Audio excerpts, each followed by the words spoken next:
Maths करने से पहले आप सभी को कुछ कैलकुलेशंस करनी ज़रूरी है, कुछ उसका बेसिक्स करना ज़रूरी है। उसमें कुछ आते हैं squares, cube, tables, fractions.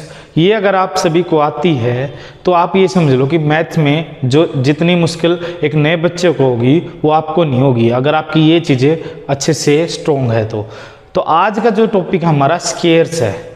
Squares मैं आपको 80 तक करवा सकता हूँ, लेकिन आपको 50 तक लगभग हो जाने चाहिए अच्छे से। तो आज 50 से कम हो गए ना, वे हम स्क्वायर्स करते हैं। देखो यहाँ पे हमने लिख रखे 30 तक स्क्वायर, इनका कुछ रिलेशन बनता वो आप अच्छे से देख लो। ये वाले तो आपको करने ही है, कम से कम एटलीस्ट 30 तक तो हो जाने चाहिए। लेकिन उससे ऊपर को करने के लिए एक ट्रिक है।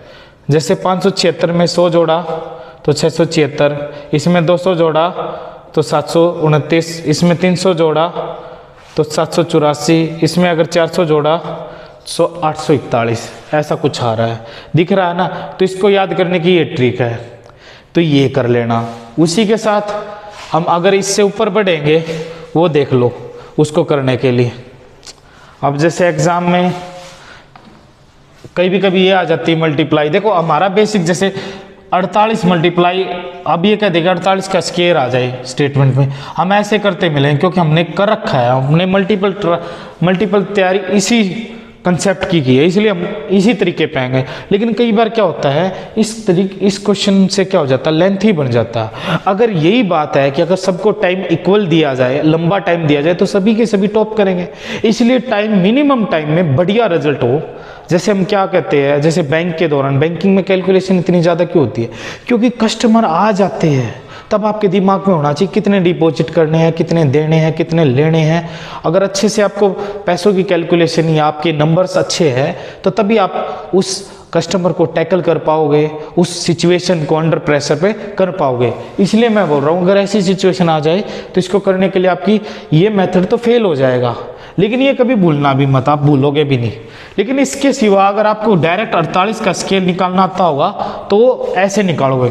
तो आप इसके आसपास कौन है, तो 50 है ना, ठीक है। तो उसके अंदर कितना कम है, ये 2 कम है, और 2 का स्क्वायर कितना होता है, 4 होता है, और 2 डिजिट चाहिए तो इसके लिए 0 4 आ जाएगा।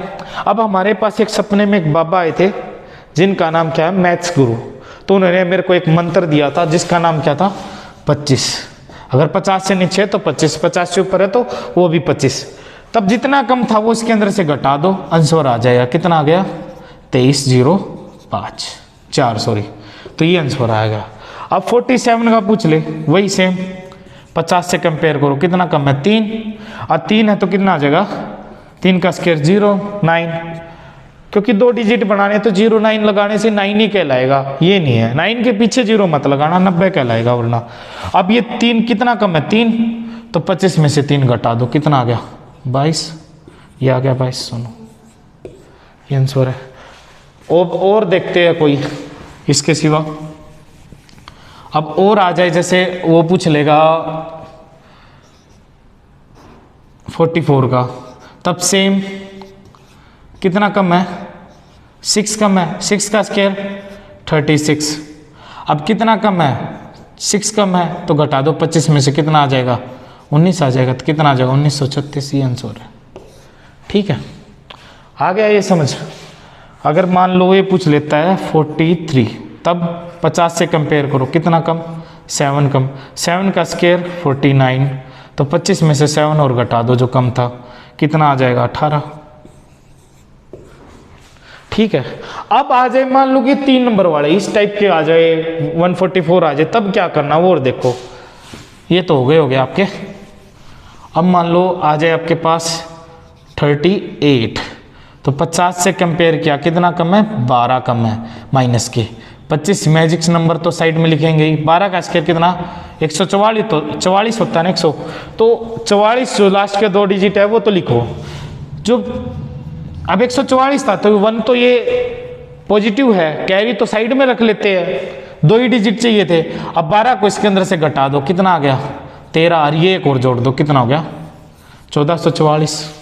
अब एक और देख लो, 37, 50 से कितना कम, 13, तो 169 होता है, तो 69 यहाँ प्लस 1 को साइड में लगते हैं, तो 25 में से 13 को घटाते कितना आ गया, 12, तो 12 में एक और जोड़ दो, कितना आ गया 1369।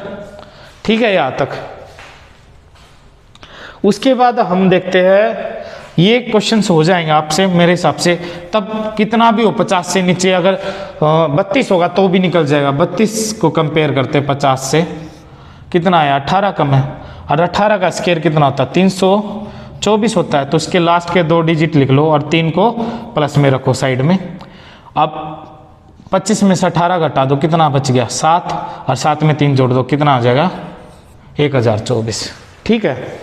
अब ये है, अब 5 जो लास्ट के डिजिट में यूनिट डिजिट अगर 5 हो, उसका स्क्वायर कैसे निकालते हैं। जैसे 25 हो तो ये लास्ट का 5 है, तो इसका मतलब 25, और 3 से बड़ा क्या है ना, 2 से बड़ा क्या है 3, तो कितना आ जाएगा 625। 35 का निकालते हैं, लास्ट में 5 है तो 25, 3 से बड़ा 4, तो कितना आ जाएगा 1225। उसके बाद 45, 5 का स्क्वायर 25, और 4 से बड़ा 5, इस नंबर से बड़ा क्या है 5, कितना आया 20 25। अब 55 की बात कर ले, 55 ये 5 है यूनिट डिजिट पे 25, और 5 से बड़ा 6, कितना आ गया 30 25।